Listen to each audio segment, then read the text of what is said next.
আজকে আমাদের যে উদ্দীপকটা দেখো, এখানে একটা বিদ্যুৎ চার্জ, এখানে একটা বিদ্যুৎ চার্জ। এখানকার বিদ্যুৎ চার্জের পরিমাণ হচ্ছে 20 × 10⁻⁶ কুলম্ব, আর এখানে হচ্ছে -40 × 10⁻⁶ কুলম্ব। এটার মধ্যবর্তী দূরত্ব 1.0 মিটার। এটা মাধ্যমটা কি? শূন্য মাধ্যম। ওকে, প্রথম প্রশ্ন, চার্জ দুটির মধ্যে ক্রিয়াশীল কুলম্ব বলের মান কত? তোমরা জানো। এখন সূত্র, যে কুলম্বের সূত্র আমরা জানি কি, F = 1/4 pi epsilon not Q1 Q2/r²। ওকে, এটার মান তো হিসাব করলে কত বের হয়? 9 × 10⁹ Q1 20 10⁻⁶, তাহলে মাথায় রাখো, ইনটু -40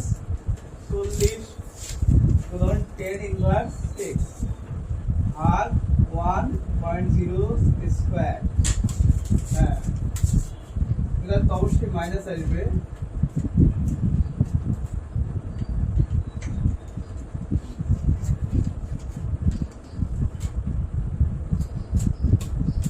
একবারে করতে অসুবিধা হয়, আলাদা আলাদা করে। এখানে কিন্তু 30 আর 40 কি গুণ করবে, এই 3/6 লাস্ট কমন না।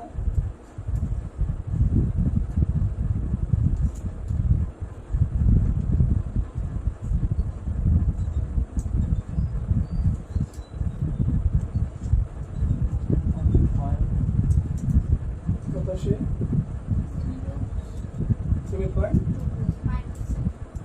7.2 আসছে কাছে, -7.2 আসছে। Very good. এত কি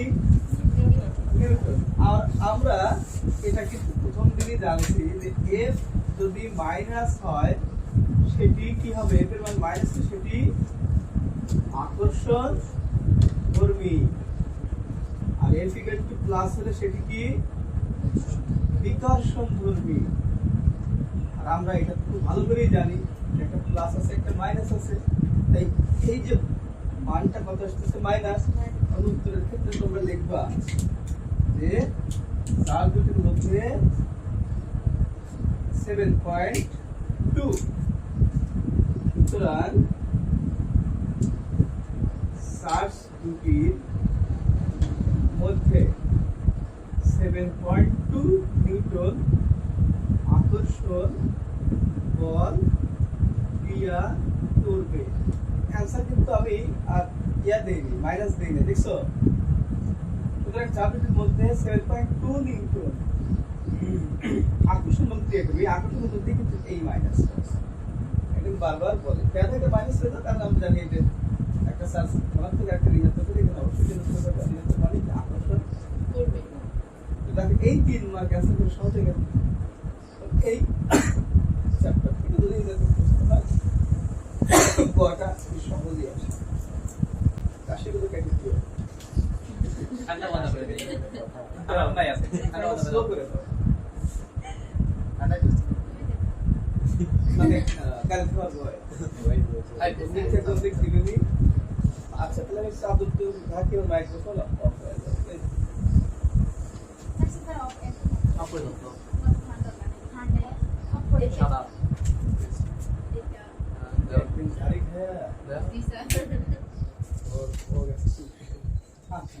ক্লিয়ার সবাই? রিপিট করার প্রয়োজন আছে? ওকে, আমরা দ্বিতীয় যাব। এইখানেই কিন্তু মজাটা, তোমরা এসএসসি তে এই ধরনের অঙ্ক করছো, ওই যে বুঝিয়া অথবা না বুঝিয়া, মাঝে মাঝে ভুল করেছো, মাঝে মাঝে ঠিক করেছো, কিন্তু আজকে এমন একটা বুদ্ধি শিখিয়ে দেব তোমরা এটা ভুল করবে না। দেখেই তোমার মনে হবে না এই অঙ্কটা অনেক সহজ। দেখো, চার্জ দ্বয় কি বলতেছে যে চার্জ দ্বয়ের সংযোগ রেখার উপর কোন বিন্দুতে হ্যাঁ একটা বিন্দু, নির্দিষ্ট বিন্দু আছে, বৈদ্যুতিক প্রাবল্য শূন্য হওয়া সম্ভব কিনা। কোন বিন্দুতে বৈদ্যুতিক প্রাবল্য শূন্য হওয়া সম্ভব কিনা, সংযোগ রেখা। তো প্রথমেই আসলে এই বৈদ্যুতিক প্রাবল্য শূন্য হওয়া সম্ভব এই কথাটার অর্থ কি? প্রাবল্য আমাকে আগে জানতে হবে, প্রাবল্য কি। আমি আগে প্রাবল্যটাকে ক্লিয়ার করে আসি। হ্যাঁ, প্রাবল্য হচ্ছে এই যে একটা তড়িৎ ক্ষেত্র মনে করো, হ্যাঁ, তড়িৎ ক্ষেত্র সবসময় কি ধরি, প্লাস ধরি না, এরকম হইতেই পারে, যে কোনো আকৃতির হইতে পারে। আর এখান থেকে তুমি একটা প্লাস ধনাত্মক চার্জ সবসময় কি ধরতে বলছি, মানে পরীক্ষণীয় চার্জ কি ধরতে বলছি, ধনাত্মক। এইটাকে তুমি এদিকে যখন নিয়ে আসবা, এই বরাবর একটা বল লাভ করবে না, তাহলে একক আধানের উপরে ক্রিয়াশীল বলকে তড়িৎ প্রাবল্য বলে, ঠিক আছে। তাহলে কিউ আধানের উপরে ক্রিয়াশীল বল যদি হয় এফ, একক আধানের উপরে ক্রিয়াশীল বলকে কি বলা হয়, বাই ক্লিয়ার।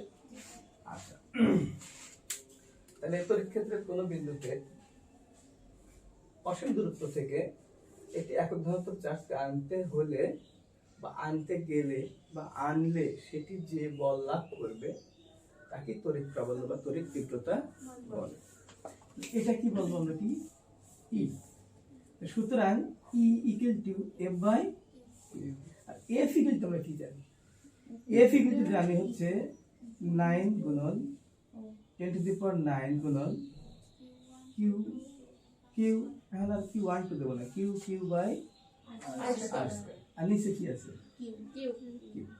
এটা কিন্তু আগের মতই থাকবে, 9 গুণন 10 to the power 9 into Q Q Q ভাগ কিউ আর স্কয়ার, না একটা কিউ একটা কিউ কাটা, তার মানে কিছুই না, ই ইকুয়াল টু আসলে কি দাঁড়াচ্ছে যে 1 বাই, ওটাতে এটা লেখা যায় 1 বাই নট কিউ বাই একটা আর শুধুমাত্র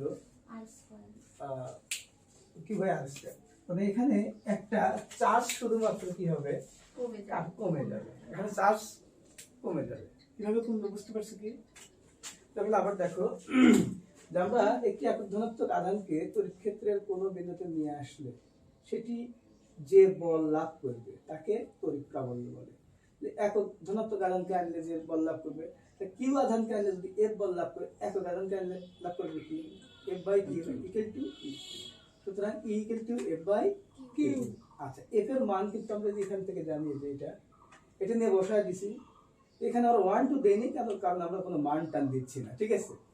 আর নিচে কি কিউ, এটাকে যদি করা যায় এইভাবে আসে না, কিউটা নিচে আসে আর স্কয়ারের সাথে, তাহলে কি 1/4 পাই এপসিলন নট পুরো কিউ ইনটু কিউ, আর নিচে ছিল আরেকটা কিউ, কিউ কিউ কাটা কিউ বাই আর স্কয়ার। তার মানে পুরো বললে এই বলের মতোই সূত্রটা থাকবে, এতে একটি কি কাটবে, চার্জ কমে যাবে। এই যে কথা শেষ। হ্যাঁ, এইবার কথা হচ্ছে যে আমরা যে কোন বিন্দুতে শূন্য হওয়া সম্ভব কিনা, কি শূন্য হবে, বৈদ্যুতিক প্রাবল্য।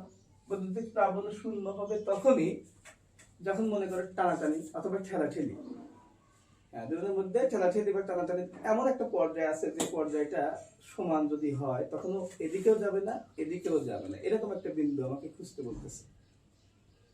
কথা কি বুঝতেছো? আচ্ছা, লিখে দিলে আরো বুঝতে পারে। ধরো একটা প্লাস আছে, হ্যাঁ, আর একটা প্লাস আছে, একটা একক ধনাত্মক আধান এখানে তুমি রাখলে, এখানে রাখলা, এখান থেকে এ টান এ বিকর্ষণ করবে, কিন্তু বিকর্ষণটাও আরেক রকম হবে, তাই না? এখানে রাখলা, হ্যাঁ, এখানে কিন্তু একটা সম্ভাবনা আছে, দেখো, আর এখানে তুমি রাখো, এদিকে ঠেলবে ও এদিকে ঠেলবে, তুই এদিকে যাও তুই এদিকে যা, কি কোনো দিকে না গিয়ে কি হবে, এক জায়গায় স্থির থাকবে না। তাহলে দুটি যদি একই ধর্মী হয়, প্লাস প্লাস বা মাইনাস মাইনাস একই সমধর্মী যদি হয়, এখানে যদি রাখো, দেখো এখন ও টানবে একে, এও একে টানবে, কারণ কি এটা প্লাস, সবসময় আমরা পরীক্ষণীয় আধান কি নেব, প্লাস নিব। তাহলে একই জাতীয় দুটি আধানের মধ্যে আধানের সংযোগ রেখার দুটি আধানের মধ্যবর্তী কোন একটি স্থানে প্রাবল্য সম্ভাবনা আছে, প্রাবল্য শূন্য হওয়ার সম্ভাবনা আছে। এটাতে মাঝখানে হতে হবে এমন কোনো কথা নাই, কারণ আমাদের চার্জের পরিমাণের উপর এটা ডিপেন্ড করবে। চার্জের পরিমাণ যেটা বেশি তার থেকে মনে করে একটু দূরে হবে, আর চার্জের পরিমাণ যে কম তার একটু কাছে হবে। কেমন করে, মনে করে একটা এটা হচ্ছে অনেক শক্তিশালী, এটা হচ্ছে একটা দুর্বল, হ্যাঁ, তো এখানে যদি তুমি রাখো ও কিন্তু বিকর্ষণ ওর দিকেই করবে, তাহলে ও যদি বিকর্ষণ করে, হ্যাঁ এই পর্যন্ত এসে ওর একটু প্রভাব কমবে না, দূরত্ব হলে পরে একটু আকর্ষণ বা বিকর্ষণ কমে যায় না, তখন কিন্তু এখান থেকে এখানে হ্যাঁ এটা একটা ব্যালেন্স হইতে পারে, কিন্তু এটা অনেক শক্তিশালী, এটা কিন্তু শক্তিশালী, হ্যাঁ শক্তিশালী। তাহলে যদি এখানে থাকে সেই চার্জটা আর ওইখানে যদি থাকে দুর্বলটা, তাহলে দেখো এখানে যে বিকর্ষণটা হবে অত দূর থেকে কি এটাকে ব্যালেন্স করা সম্ভব? মানে তেমনি দুর্বল, কথা কি বোঝা গেছে? তাহলে সেই ক্ষেত্রে মনে করো যে আমরা আমাদের কথাই বলি, আমাদের আকর্ষণ করতেছে ওদিকে সূর্য করতেছে, প্রতিটি বস্তুকে কি করে আকর্ষণ করে, ওদিকে চাঁদ করতেছে, ওদিকে পৃথিবী করতেছে, হ্যাঁ তাহলে দেখো একটা সূর্যের তুলনা, এটা মনে করো এবার কি সূর্য, হ্যাঁ সূর্যের আকর্ষণ ক্ষমতা কত বেশি, অনেক বেশি না? আর এটা হচ্ছে সেই পৃথিবী, ঠিক আছে, আর্থ সান। এখন আমি আছি এখানে দাঁড়ায়, ঠিক আছে, মনে করো আমি এখানে দাঁড়ায় আছি, এখন এই অবস্থায় সূর্য আমাকে টানবে, আর্থ আমাকে টানবে, আর্থ আমার কাছে বলেই আর্থ কিন্তু আমাকে তার সাথে রাখছে, তার মানে এও কিন্তু টানতেছে তার দিকে, কিন্তু আমরা আর্থের ভূপৃষ্ঠের উপর দিয়ে চলতেছি না, কিন্তু সূর্যের কাছের মনে করো যে একটা মাছিও যদি ওরে, এ ধরো যে এই জায়গায় একটা মাছি আছে, আমরা কিন্তু ধরে নিচ্ছি, আর্থের সম্ভব কি এটাকে এখানে নিয়ে আসা, এর কাছে মাছি যাওয়া মাত্র কি আকর্ষণ করে নিয়ে নেবে না, কথা কি বোঝা গেছে? তাই দুটি চার্জ যদি একই ধর্মী হয় তাদের মধ্যে কোনো একটা বিন্দুতে চার্জ শূন্য হওয়ার সম্ভাবনা আছে, দুটি একই হলো, এবং যেটির মান কম তার পাশে নিরপেক্ষ বিন্দুটা হওয়ার সম্ভাবনা বেশি। দেখো বলরেখার কথা এসএসসি পড়ছো, আরেকটু ক্লিয়ার হয়ে যাবে তুমি। দেখো নিরপেক্ষ বিন্দু এইদিকে ঠেলবে বলরেখা, এর শক্তি বেশি না, দেখো ও বাইরে হইতে দিল না, দেখছো ও এই দিক দিয়ে ঘুরে যাচ্ছে, নিরপেক্ষ বিন্দু দেখো তো সবসময় ওই মাঝে না, এই যে যেটা মান কম তার পাশে না, কারণ অর্ধেক এদিকে আসতে দিল না, নিরপেক্ষ বিন্দু সবসময় কি হয় যার মান কম, ঠিক আছে। এখন আমাদের দেখো আমরা আজকে এই সিচুয়েশনে পড়ছি, এই সিচুয়েশনে পড়ছি যে একটা প্লাস একটা মাইনাস, তাহলে একটা এটা তো দুটোই প্লাস, এটা তো দুটোই মাইনাস, প্লাস মাইনাসের ক্ষেত্রে কি হবে আমাকে সেটা আগে ভাবতে হবে না, এটা যদি প্লাস মাইনাস হয় সেটা কি হবে, প্লাস এইবার মাইনাস, দেখো এটা প্লাস আধান না, এটা হচ্ছে মাইনাস আধান। এখন তাহলে কি হবে দেখো তো, যদি আমি এখানে রাখি এ কি করবে খেলবে, আর ও কি করবে টানবে, তাহলে কি এখানে স্থির থাকবে না, এর দিকে যাবে, এই দিকে চলে যাবে, মাইনাসের দিকে যাবে। এখানে যদি মাইনাস রাখো, এখানে যদি প্লাস রাখো, তাহলে মাঝে রাখো, তুমি যদি এই একদম এখানেই রাখো কি বিকর্ষণ করবে না, আর কি করবে আকর্ষণ করবে না, ঘুরে ফিরে কি ভিতরে কোন স্থানে কি প্রাবল্য শূন্য হওয়ার সম্ভাবনা আছে নাই? তাহলে যদি ভিন্ন হয়, ভিন্ন হলে প্লাস মাইনাস, ভিন্ন হলে অবশ্যই ভিতরে যখন হচ্ছে বাইরে হবে, তাহলে যদি ভিন্ন হয় তাহলে বাইরে সংযোগ রেখার বাইরে, সংযোগ রেখার বাইরে কোন বিন্দুতে প্রাবল্য কি হতে পারে শূন্য হবে, বাইরে ডান সাইডে না বাম পাশে, এটা কিন্তু সেই ইম্পর্টেন্ট কথা। তুমি দেখো আমাদের যেটা আছে সেটাই আমরা যদি এখানে ধরো 20 আছে, হ্যাঁ এটা কত -40, তুমি এখন চিন্তা করো যে একটা পরীক্ষণীয় আধান সবসময় কি ধনাত্মক, সেই ক্ষেত্রে যদি আমি এখানে ধনাত্মকটা রাখি তাহলে কি হবে, এ যদি আকর্ষণ করে এ কি এতে এমনি ছোট, এখান থেকে কি সম্ভাবনা আছে ওই জায়গায় স্থির রাখার? না, হ্যাঁ তা কিন্তু নাই, এখান থেকে নাই, বুঝলো? ক্ষমতাশালী ব্যক্তিদের কথা চিন্তা করো, যে যদি ধরো যে আমরা তো দুর্বল মানুষ, তাই না, আমি ধরো এমনিতেই দুর্বল, তারপর মনে করো আমার ছাগল বাজার এসছে হচ্ছে এক শক্তিশালী গ্রামে প্রভাবশালী লোক, ওইটা আনা আমার জন্য কিন্তু বেশ কঠিন, কিন্তু আমার কাছে যদি ওই ধরো ছাগলটা থাকে, এখান থেকে আমি কিন্তু এটা মুছে দিলাম, এখানে আসলাম, তখন কিন্তু ওই প্রভাবশালী ব্যক্তি অন্তত আমার চারপাশে কিছু দুর্বল মানুষ আমার সাপোর্ট করবে না, করবে না?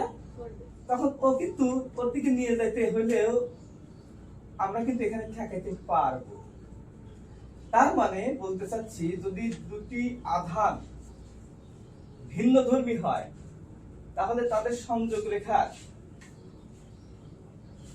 মধ্যে প্রাবল্য শূন্য হবে না, বাইরে হবে, এবং যেটির মান কম সেটির পাশে হবে। এক কথায়, হ্যাঁ, যে দুটি ভিন্ন আধানের বস্তুর মধ্যে যদি কি প্রাবল্য, প্রাবল্যের হিসেব করা হয় তবে এদের সংযোগ রেখার বাইরে এবং যেটি মান কম তার পাশে কি হবে? প্রাবল্য শূন্য হবে। এই হচ্ছে মনে করো বেসিক। এক কথায় সিদ্ধান্ত আমরা এখানে দিয়ে নেব।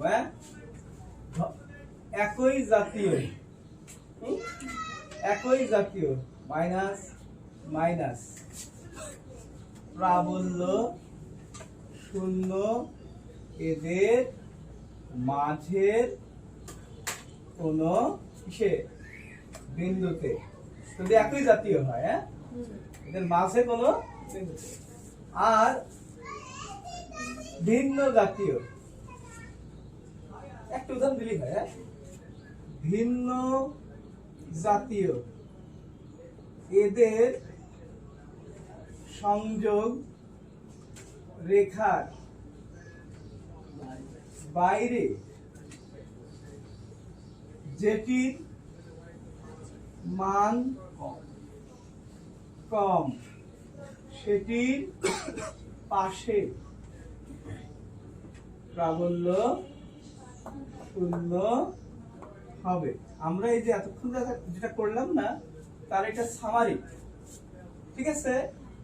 এটা আর কোনোদিনও এই ধরনের ভুল আর হবে না, ঠিক আছে? প্রথম কথা, যদি একই হয়, দুটি চার্জ যদি একই হয়, তাহলে মাঝে যে কোনো একটা বিন্দু আমরা শুধু এক্স ধরে বাই করে ফেলবো। আর যদি ভিন্ন হয়, বাইরে যেটির মান কম তার পাশে। এখন আমাদের উদ্দীপকের দিকে তাকাই, ঠিক আছে? উদ্দীপক দেখো, একটা প্লাস একটা মাইনাস, প্লাস কি বলে, চার্জের সংযোগ রেখার উপর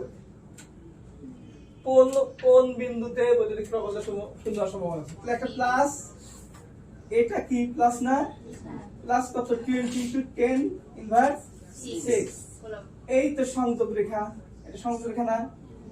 আচ্ছা, তাহলে সংযোগ রেখা আমি যদি দেই, আমরা জানি একটা হচ্ছে 20 আর একটা কত? -40।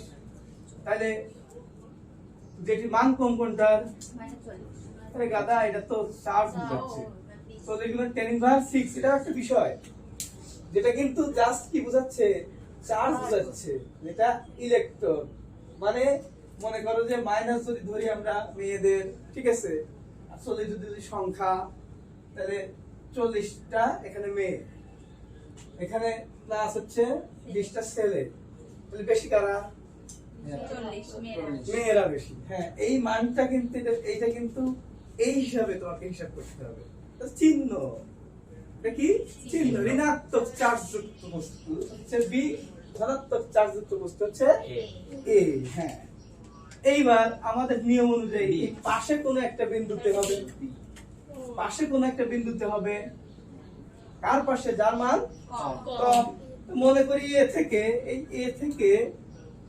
এ থেকে তোমার এই এটা দূরত্ব তুমি যা তা ধরতে পারো, এই দূরত্বের এই বিন্দুতে প্রাবল্য শূন্য হবে। তাহলে আমরা প্রথমে প্রাবল্যটা বাইর করে নেব। তাহলে এ বিন্দুর জন্য এটা পি ধরি, পি বিন্দুতে চার্জ প্রাবল্য শূন্য হবে, ঠিক আছে? দেখো, প্লাস, এটা কি প্লাস, অবশ্যই বিকর্ষণ করবে, প্লাস ও কি মাইনাস ও টানবে, তাহলে কোন একটা জায়গায় এটা এই একটা জায়গায় আসে ও দাঁড়ায় যাবে, কারণ এ আর নিজের দিকে নিতে পারবে না। অন্তে বলবো এই থাম থাম, হ্যাঁ ওটা ক্ষমতা বেশি, পাওয়ারই বেশি, ওখানে রাখ, আর কাছে নিস না, বাড়ির ভিতরে ঢোকে না, তাহলে বাড়ির কাছে নিয়ে রেখে দিবে, নিরপেক্ষ বিন্দুতে রইল। হ্যাঁ, এখন আমাদের কথা হচ্ছে যে সেই বিন্দুটা কোথায়, সেই বিন্দুটা কোথায়। তাহলে আমি দেখি এ এর জন্য পি বিন্দুতে প্রাবল্য, এ এর জন্য পি বিন্দুতে প্রাবল্য আমরা জানি F A equal to 1/4 pi epsilon naught E A equal to Q by R square. কারণ আমরা জানি যে ই দিলে পরে কি হবে, এখানে কিন্তু তোমরা মান জানো, কিউ কত, এর জন্য 20 ইনটু 10 ইনভার্স 6 বাই আর কত x ধরে নিছি না, x স্কয়ার। ওকে, এইবার ডি এর জন্য পি বিন্দুতে প্রাবল্য হবে হচ্ছে ই ডি ইকুয়াল টু 9 গুণন 10 টু দি পাওয়ার 9 গুণন 40 না মাইনাস 40 গুণন 10 ইনভার্স 6 বাই এবার r প্লাস x এর 1.0 ছিল না, এইটা যোগ এটা না 1 দিই ডাইরেক্ট, 1 প্লাস x। ওকে, এইবার আমাদের ডাস্টারটা, তাহলে দেখো শর্ত কি, প্রাবল্য শূন্য হবে যখন মানে কি বলতেছে, বৈদ্যুতিক প্রাবল্য কোন বিন্দুতে শূন্য হওয়া সম্ভব কিনা। শূন্য হবে কখন, যখন দুই পাশে সমান সমান হয়, এক পাশে 40টা মেয়ে ধরে ধর রশি টানতেছে, আর এক পাশে 20টা ছেলে রশি টানতেছে, সম্ভাবনা আছে না এক জায়গায় স্থির হওয়ার, ঠিক সেরকম। সেই ক্ষেত্রে প্রশ্নানুসারে প্রাবল্য শূন্য হবে, প্রশ্নানুসারে কি প্রাবল্য শূন্য হবে কোথায়, পি বিন্দুতে। প্রশ্নানুসারে পি বিন্দুতে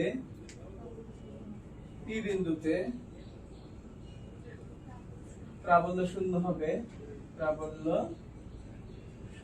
হবে যদি কি হয়, ই এ সমান ই বি হয়।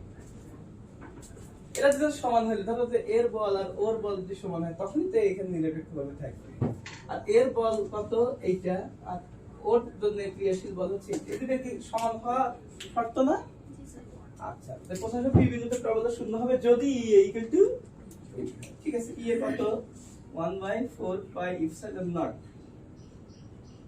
কিউ বাই আর স্কয়ার, বা এটা কি x এর দোষ, তাই না, বসাই দিই x স্কয়ার ইকুয়াল টু এটা কত 1/4 pi epsilon naught Q by x plus 1 plus x whole square. এটা যেহেতু সমান, আমরা এটা কেটে দিতে পারি। হ্যাঁ, কি দাঁড়ালো, Q by x square equal to Q by 1 plus x whole square. ঠিক আছে, আমরা এইটা এই পাশে নিয়ে সেটাকে এই পাশে নিয়ে যাই, মান বসাই দিই। এখন এটা কিউ কত ছিল, 20 কিউ এ কিউ বি, হ্যাঁ 20 গুণন 10 to the power minus 6 by x square equal to এখানে কত minus 40 into 10 inverse 6 by 1 plus x whole square.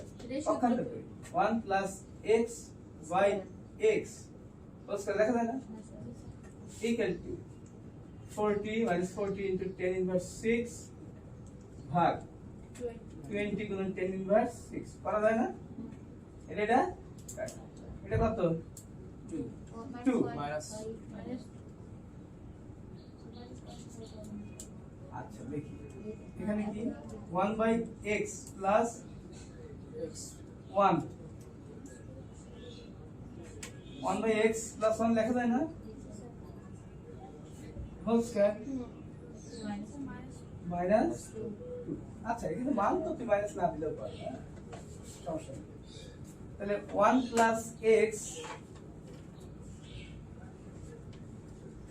এইটা যদি আমরা স্কয়ার তুলে দেই, ওই পাশে কি হবে? 1 by X plus 1 equal to root over 2। 1 by X equal to root over 2 minus 1। ঠিক আছে, তাহলে 1 by X equal to root over 2 minus 1। এটা অ্যানসারটা দাও।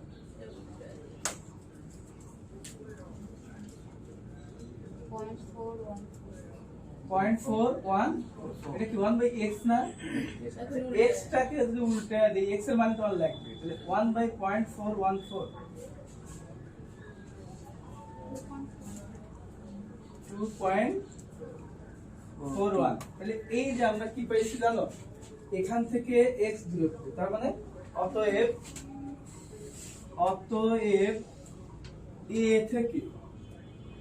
a থেকে 2.41 দূরত্বে, এত মিটার দূরত্বে, হ্যাঁ? দূরত্বে, এবং b থেকে 2.4 যোগ 1 কিন্তু 3.4 মিটার দূরত্বে। সবার উত্তরটা এটাই আসছে, মিটার দূরত্বে তড়িৎ প্রাবল্য শূন্য হবে। আচ্ছা, আমরা আজকে যে ক্লাসটা নিলাম, এইটা প্লাস অথবা মাইনাস, হ্যাঁ? প্লাস মাইনাস হলে কোন পাশে প্রাবল্য শূন্য হবে আমরা সেটা দেখলাম। ঘুরিয়ে ঘুরিয়ে এই প্রশ্ন, গোলক থেকে একটা প্রশ্ন হওয়ার সম্ভাবনা থাকে। তোমাদের এই স্থিতির 4টা টপিকস এর উপরে নির্ভরশীল, ঠিক আছে? এক হচ্ছে যে দুইটা গোলক থাকবে এরকম, দুই হচ্ছে তিনটে দিবে ত্রিভুজ আছে, হ্যাঁ? তিনটে দেবে, হ্যাঁ? তারপরে আবার আরেকটা ধাপে আসবে কি চতুর্ভুজ, 4 কোণায় 4 আধান সেট করবে। কিন্তু আমরা জানি যে যদি আমি সাঁতার শিখি পুকুরে, নদীতেও পারবো, সাগরে পারবো, 4টে করলে তোমার সমস্যা নেই, কারণ কোন দিকে বিকর্ষণ, কোন দিকে আগ্রহ, কোন দিকে প্রাবল্য কি হবে আজকের আলোচনা কিন্তু সেটা ক্লিয়ার। আর একটা যে বিষয় আছে সেটা ধারক নিয়ে কথা। তবে এইটা দিয়ে অন্তত আমরা আজকে গোলক শিখলাম, এবং তোমার বাড়ির কাজ হচ্ছে গোলক সম্বন্ধীয় যা কিছু এই নোটটাতে গুলোতে দেওয়া আছে সেগুলো করে আসবে বাড়ি থেকে, হ্যাঁ? গোলক, শুধু গোলক, তাহলে আছে এইরকম প্রশ্ন দেখলে আছে 7-8টা আছে, দেখবে বইটাই খুঁজে খুঁজে দেখবে তুমি 8-10টা পাবে। এগুলো সব তোমাদের বাড়ির কাজ। তারপরের দিন আমি এসে একটা ত্রিভুজ করে আসবো, ত্রিভুজ গুলো তোমার বাড়ির কাজ। পরে আমি একটা আয়তক্ষেত্র করে দেবো, আয়তক্ষেত্র গুলো তোমার বাড়ির কাজ। তারপরে এসে আমরা ধারক নিয়ে একটু কথা বলে, ধারকত্ব নিয়ে কথা বলে, ধারক থেকে প্রশ্ন হবে। একটা টপিক্সের একটা টপিক্সকে তুমি 100% পরীক্ষায়, তোমার এসএসসি পরীক্ষাতে পাবে, প্লাস এই 4টে টপিক্সের উপর থেকেই বিভিন্ন অ্যাডমিশনে পার্সেন্ট হয়। ধন্যবাদ সবাইকে।